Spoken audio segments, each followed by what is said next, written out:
Saxon Advanced Mathematics, lesson 103.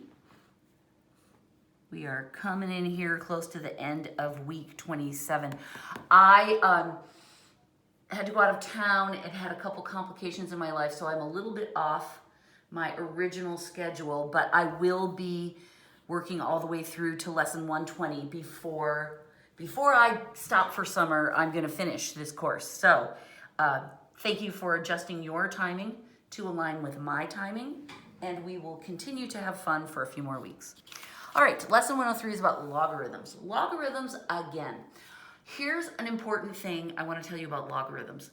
They were super useful back in the days before handheld calculators, and of course bigger computers too, but really handheld calculators that allowed mathematicians to do complex adding, subtracting, multiplying, and dividing at their fingertips, right? Multiplying, dividing, and taking roots, I should say. Not adding and subtracting. That's what logarithms are good for, is you can multiply, divide, and take roots of numbers without such complex calculations. And that's what slide rules were all about, and back in the day they were great. However, we now all have powerful little devices in our hands that we call phones that actually have amazing calculators in them, and we don't really need logarithms. However, they are important for studying because they have many other related concepts tied into them, as we will see. And they're also used in upper level calculus classes. So I don't know if upper level calculus is going to be part of your life, but my job is to prepare you for it even if you don't see it coming.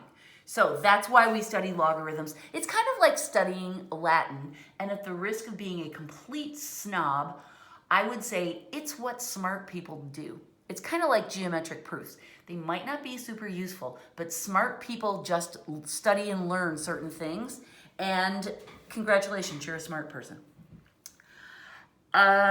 Before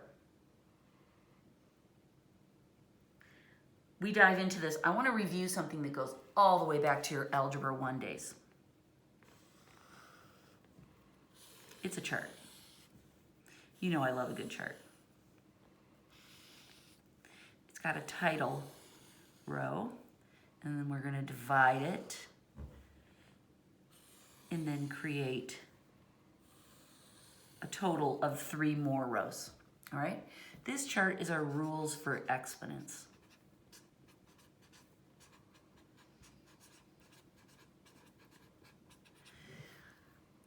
Why am I talking about exponents when this is a lesson on logarithms? Because exponents and logarithms are 2 ways of looking at the same thing. So if we refresh our mind on the rules for exponents, it's going to help us with these problems we have to do today. The first one we called the product rule, and it tells us that if we are multiplying matching bases that have exponents, we can simplify by adding the 2 exponents together. What that tells us in the world of logarithms is that multiplying and adding are related. Quotient rule. What if we have matching bases and we're dividing one exponented term by another? We subtract the exponents, right? This tells us that in the world of exponents and logs, division and subtraction are related. And then our last one,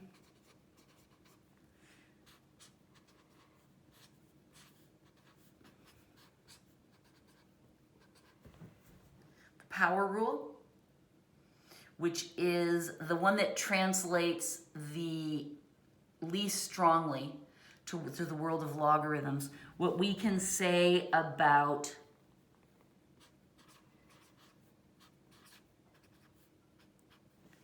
this one to adapt it is that when we have an exponent, we can bring it down as a coefficient. When we have a coefficient, we can put it up as an exponent. So we can go back and forth between these. So I wanted to show you this one because this is the power rule is the one that looks the least the same. So there are log versions of this as well, but I don't want to muddy the waters with those. I trust that these are deeper in your brain, and so I want to show them to you in this form so that you can use them in this problem. Ready, set, go.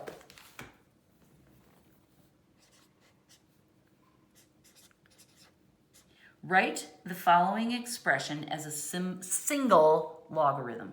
Okay, when you see this, you're gonna, I nearly fell off my chair. I was like, I don't know if I could do that. But guess what? I can.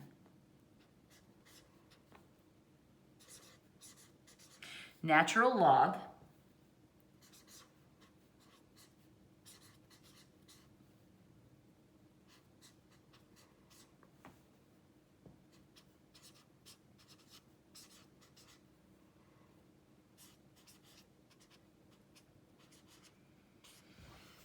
Oh, that's really crowded. Remember that this is how I do an L, so I don't confuse it with a 1. And I'm going to read it to you just to make sure you can see it. I'll give you a second to finish writing it, and then I want you to check your problem against mine to make sure we're saying the same thing. And I'll be checking it against the book. 3 ln times the quantity x, 3 times the natural log of x squared minus 1 minus 2 times the natural log of y minus 4 times the natural log of x plus 1 plus 2/3 times the natural log of y squared plus y. Okay, what the actual heck? Write as one log expression. John says single logarithm, I say one log. Okay, well, this is a mess, right? But let's start by using those rules that we know to clean this up. The first one I want to use is the power rule. I want to take all these coefficients and pop them up on top of what we call the argument, the part that comes after the ln. We want to pop them up to clean this up. So let's do the first one. The 3 is going to go over here. So I write ln x squared minus 1 to the 3rd power. This one, subtracting still, ln y, this becomes an exponent on the y, minus ln x plus 1, put a 4 up there, and then this last one, ln y squared plus y, and that gets a 2/3. All right, so we use the power rule to pop all these coefficients up as exponents. Okay, that helps, right? That just kind of cleans it up a little bit. Now we're going to remember our product and quotient rules. We can apply them at the same time because we're pro like that. And what we remember is that if we're subtracting, we can divide. If we're adding, we can multiply. So what this becomes is, we're going to change the way we're writing it to make it easier. We're going to put all of these into a single argument. So the ln will live on the outside. This and this will be in the numerator because they are the positive expressions. So I'm going to make a jumbo bracket, and I'm going to divide it, and I'm going to write x squared minus 1 to the 3rd on top, and I'm going to write this one on top, again, because these are the two positives, and addition is associated with multiplying. I'm not adding though. Whoops, I don't need the ln anymore. I just need y squared plus y to the 2/3. Just the argument. All of these guys are being written as a single log now. That was our goal, right? So the plus sign changes into multiplication. And now these two guys are the minuses, so they're going to be multiplied on the bottom. Y squared, don't really need parentheses for that, but that's what I've got. Y squared, no, I was copying the wrong one. This one, x plus 1 to the 4th. Okay, so we use the product and the quotient rule. The ones that were being added we multiplied on the top. The ones that were being subtracted, we bumped to the bottom, right? That's the quotient rule in action. But we're multiplying all 4 pieces now. All right, and the only thing we have left to do is to simplify. Now,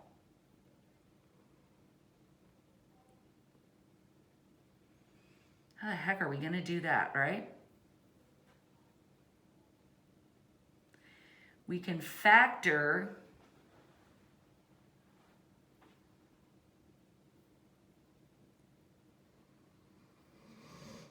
okay, here's what we're going to do. This is confusing. This we're going to factor. We see this is a difference of 2 squares. I'm going to start writing it over here. Okay? This top one is a difference of 2 squares. So I can write it as x minus 1 cubed times x plus 1 cubed. This is difference of 2 squares. We can factor x squared minus 1 as x minus 1, x plus 1. I just keep the exponent on the outside. This I can factor by pulling out a y, but again, I have to keep track of the exponents. So I will pull out a y, but that's at 2/3 strength, and then I'll have left y plus 1, also at 2/3 strength. Make sense? On the bottom, I can't really do much, so I'm just going to write y squared.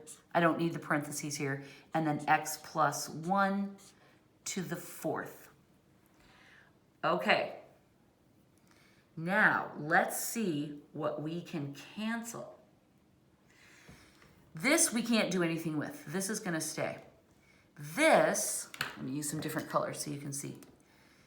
This can be simplified against that. This will drop out, and this will go down to just 1. We don't need to write the 1, right? Because there's 3 of them up here, and there's 4 of them down here. So now we're left with just 1 down here. And then our y's, let's see, how can we simplify the y's? Let's remember that we can look at this as y to the 2/3 minus 2/1, right? Because we can subtract top minus bottom. That's the quotient rule in action. So we can simplify these two by calculating top exponent minus bottom exponent. We have to subtract the fractions. This is going to be what? It's 2, so it's 6/3. So that equals minus 4/3. So we're canceling out this against this, and what we'll be left with is y to the 4/3 in the bottom, right? I don't want to write a negative exponent up here. I want to write it as a positive exponent in the denominator. That's more a stylistic issue than anything else. It wouldn't be wrong to write it up there.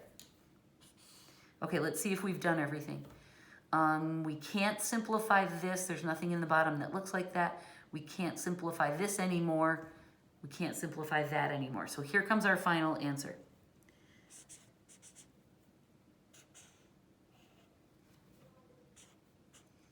X minus 1 quantity to the 3rd power, y plus 1 to the 2/3 power, over, let's do this first, y to the 4/3 and quantity x plus 1 to the 1st power. I'm not going to put the 1 there. This should be our final answer. Let me check. Natural log of quantity x minus 1 cubed, quantity y plus 1 to the 2/3, y to the 4/3, quantity x plus 1. Yay. Oh my gosh, I can't believe I got that right. That is a hair-raising problem. If you felt frightened at any point during that, I mean, just look at how we started. But that's kind of cool, right? We used the power rule and then the product and quotient rules in their logarithm forms to combine this into a single monstrous beast. The simplification was as challenging as anything. Okay, let's do another one. Okay, this one This is crazy. This one, we're gonna go opposite. John's giving us a single log, and he wants us to break it down and expand it into a sum of expressions. Okay, let's try it. There are only 2 of these, and then we're just gonna change gears to a different kind of problem that's much more straightforward. Okay, example 103.2. And the key word here is expand. That's our hint that John wants us to take this single log and blow it up as big as we can, doing the opposite of what we did last time. Here it is. This time we're using base 10 log, but you know what? In these problems, it doesn't matter, right? As long as everything matches, no one cares. xy to the 3rd over, okay, this is creepy, right? This covers the whole thing. X plus 1 times z cubed. The z cubed is in the pig house. All right. So the first thing we want to do is get rid of the radical, okay? And we know that the secret to that, you know, I call radical signs pig houses. It's a whole 3 little pigs scenario. If you don't know it, now's not the time. Now's not the time to explain why I call radicals pig houses. It has to do with the 3 little pigs and the safety of a pig house. Okay, so what we're going to do is we're going to remember how in the heck we do that. So I'm going to expand this over here. I'm going to remember that we turn pig houses into parentheses. So we're going to take what we have and we're going to raise that to the 1/2 power. 1/2 is a square root. It means the same thing as this. Okay? So we're applying it to not only the x plus 1, but also the z to the 3rd power. And then when we distribute that, we'll have x plus 1 to the 1/2, and then we'll have z to the 3 over 2, right? We just multiply the fractions. Okay, so we eliminated the pig house. Now we can rewrite this original thing with this in the denominator instead of that radical sign. Okay, so log, the numerator hasn't changed, xy to the 3rd, but the denominator looks a fair sight better. Oh, it's x plus 1 to the 1/2, z to the 3/2. Okay, better, right? Okay, now we know that division and subtraction are related. So if we want to make these separate, we can use subtraction. We will write log xy cubed minus log x plus 1 to the 1/2, and then we can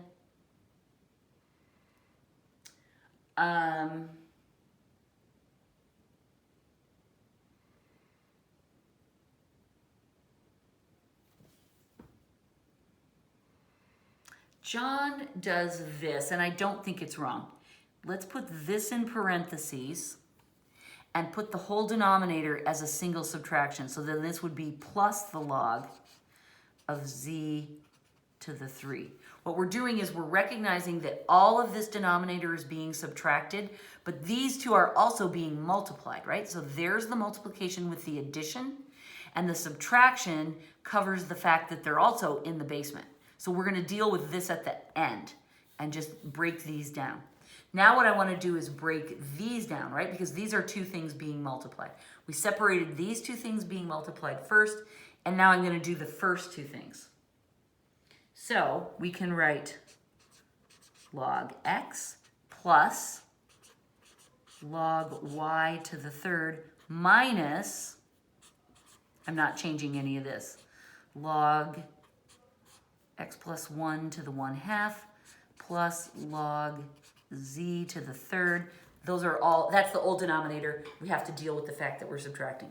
But now what I've done is I've broken apart all 4 of these pieces, right? The x was a piece, the y is a piece, the x plus 1 is a piece, and this z is another piece. So now we have 1, 2, 3, 4 pieces to reflect that. Next step is, let's use the power rule. Okay, so first we eliminated the pig house.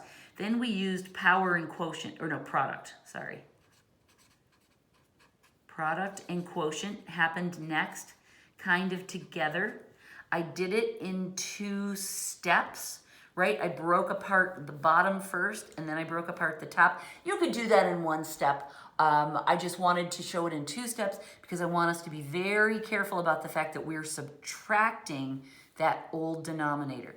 And I'm using parentheses and doing all of that without having to worry about parentheses in the middle of it. I just want to be super clean and clear before I start throwing the minus sign into it. Okay, now we'll use power. And what we'll do is wherever we have an exponent, we'll bring it in front. So now we will have, log x, that stays the same, plus 3 log y minus, now we'll do our other work inside of this, 1/2 log x plus 1 plus 3 log z.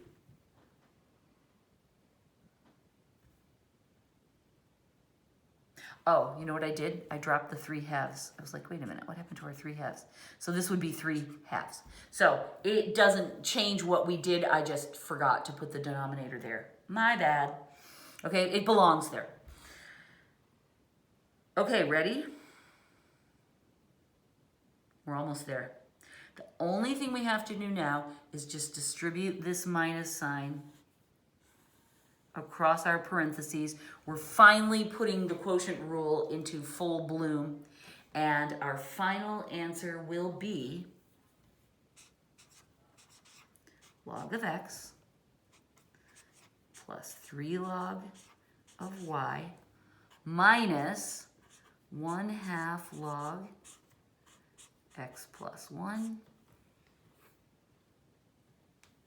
minus 3/2 log of z. We did it. Let me check again.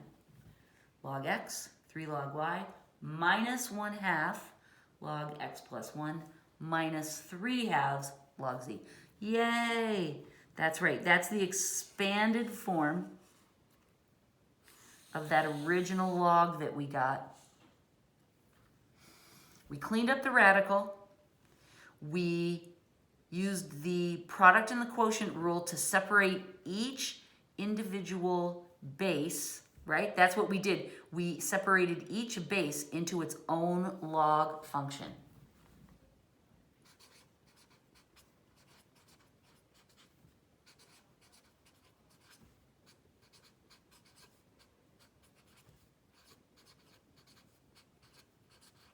And then we simplified.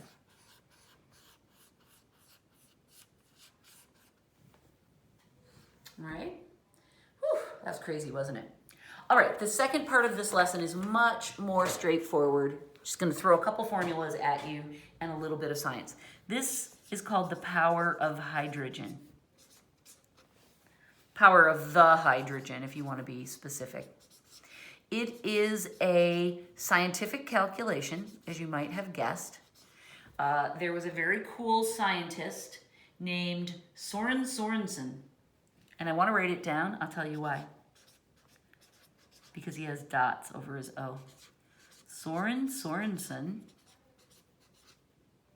He was a Danish chemist in the early 1900s.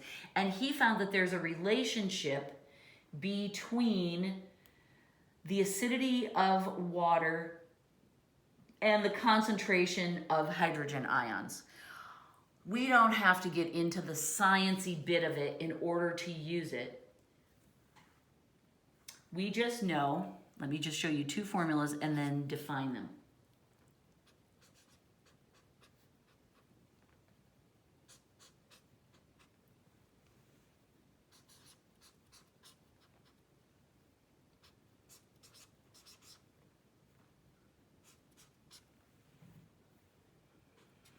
These are the two equations we're going to use. Notice this one is exponential. And this one is a log. We'll use whichever one of these equations helps us. And that'll become clear as we go. What do these numbers even mean? pH represents the relative acidity of whatever it is that we are measuring, a liquid. And H plus is the concentration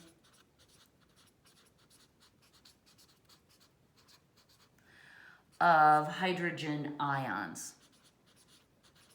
I know this is not a science class, and I'm not about to make it one. This is just enough information so that we can look at a word problem and sort out what we know and what we don't know, and then choose the appropriate calculation. All right, we don't have to worry about units. All we're gonna do is look at the numbers, plug it in, and do the calculations. So let's look at, there are two examples, and they're quite short. You do need a calculator though. So if you don't have your scientific calculator handy, you'll need to use a log function or an exponent function. Grab one now.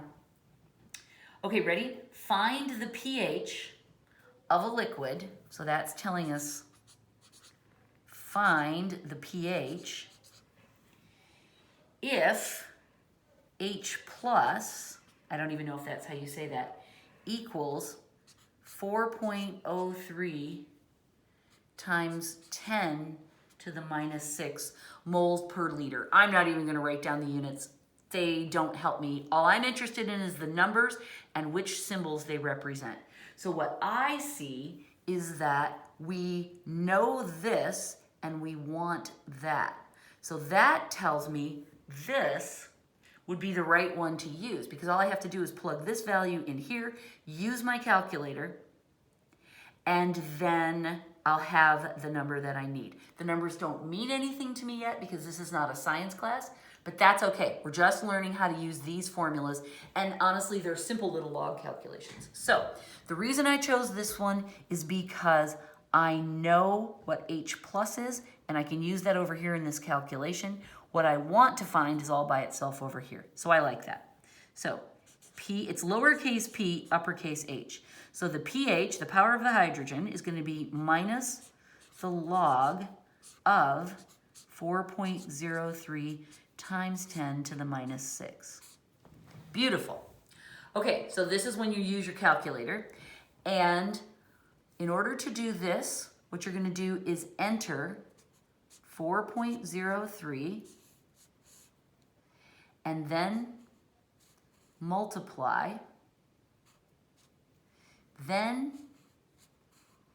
10, then, and I'm going in a row here, so let me do that. So I keep on going. Then 10, then in order to get the exponent on that 10, use this, right? Because this is a function button, and it says, okay, take the last number and make that the base, then take the next number and make that the y, and I'm gonna hit 6, and then I'm gonna hit minus, and then I don't think I need to hit equals at that point. Might not hurt. I just ran this right before I started this lesson. Yeah, I think you do need to do equals. And then log. And what that will give you is 5 point a bunch. 5.3947, etc. Okay, that's what you'll get as your answer. And that is the answer to our problem. You can round it, you can just round it to 5.4. All right, so there's a bit of a calculator drama here. Again, reach out to me if you can't figure out how to make this work. Oh, the other thing is that we're taking the minus. So the calculator will give you a negative sign, but that's okay. you just see this minus sign, that makes it positive, so the final answer is positive. All right, it will come up negative in the calculation on your calculator. All right, so the only hard thing about this problem is A, not letting the science words freak you out, and B, figuring out with the information I have, which of these two equations is going to be better for me. The only reason we need to know these things is to help us interpret the problems and figure out which number is which. But the good news is these symbols are pretty directly used. Okay, one more.